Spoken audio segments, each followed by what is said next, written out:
Pleasant Street, which is right there, and that's about 2 miles in length.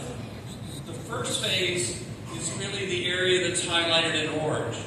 So this is Line Street, so we're just a little north of Line, and we're going all the way to the north there. And so the vast majority of Phase 1 is going to occur on property that is owned by the City of Charleston.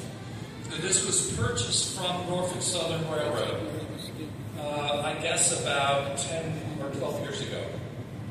And so that's really where the vast majority of what's going to happen in Phase 1 will happen. Where you see these arrows, the big arrows that go all the way through, those are cross streets. So those are public streets that cross under the elevated highway and will cross through the low line.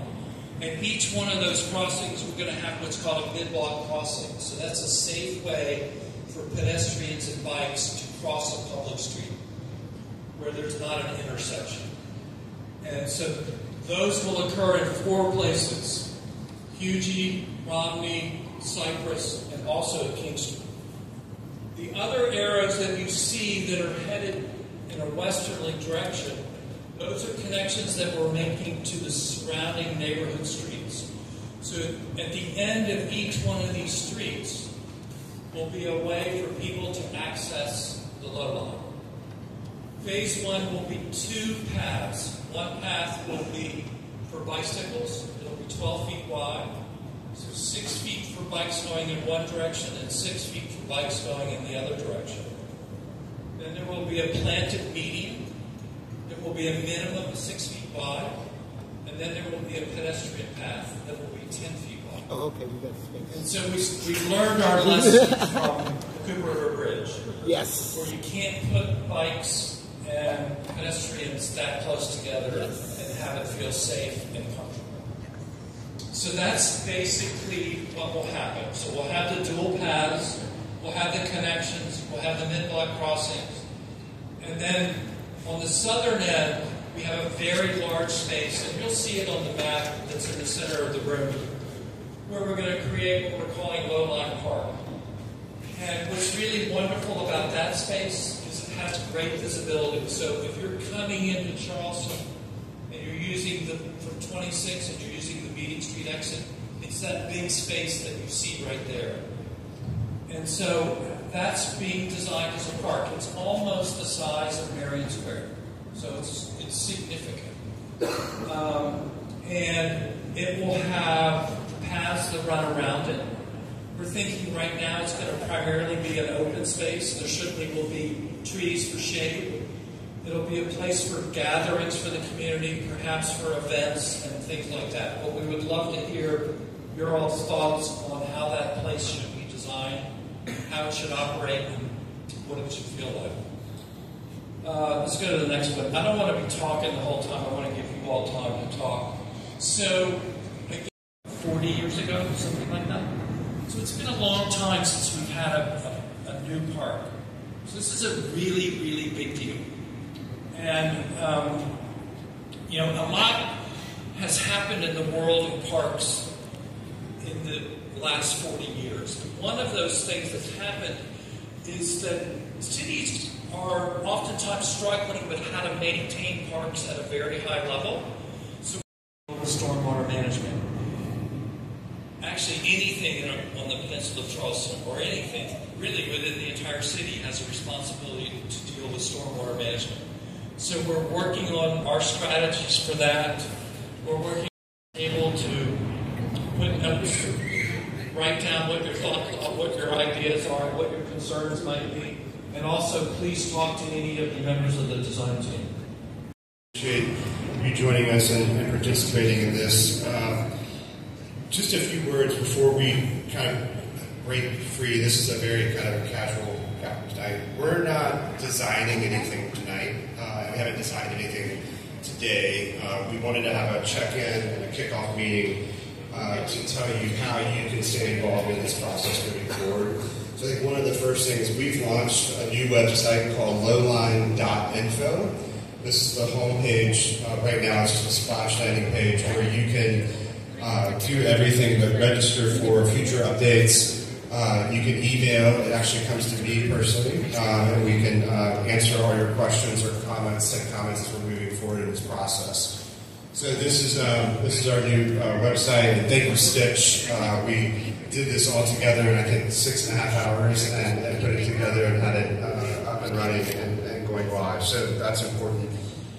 Going back to just a little bit about the public realm. This is a city that's built on the public realm. It's that space between the private realm.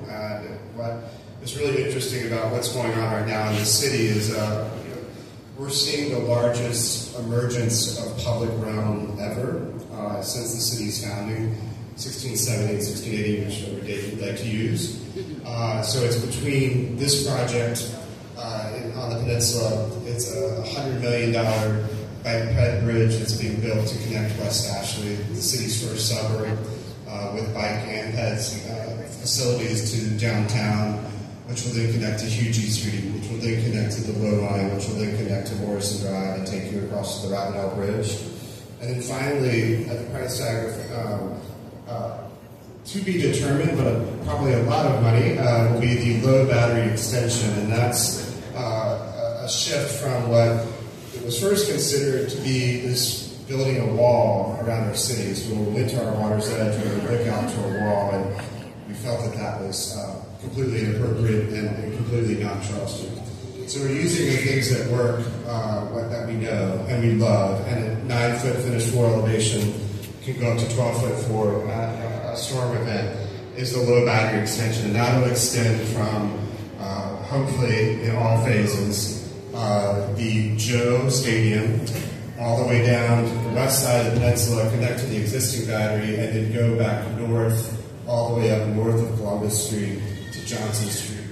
And that would be a trail that you could essentially 8.6 miles that would walk around the entire peninsula of Charleston, again, connected. So we are at a critical time where we're making investments in this infrastructure that's about people, and it's about creating great places, supporting local initiatives, whether it's local businesses or other local things, eco corridors, bringing back our ecology and what have you. And so we're super excited.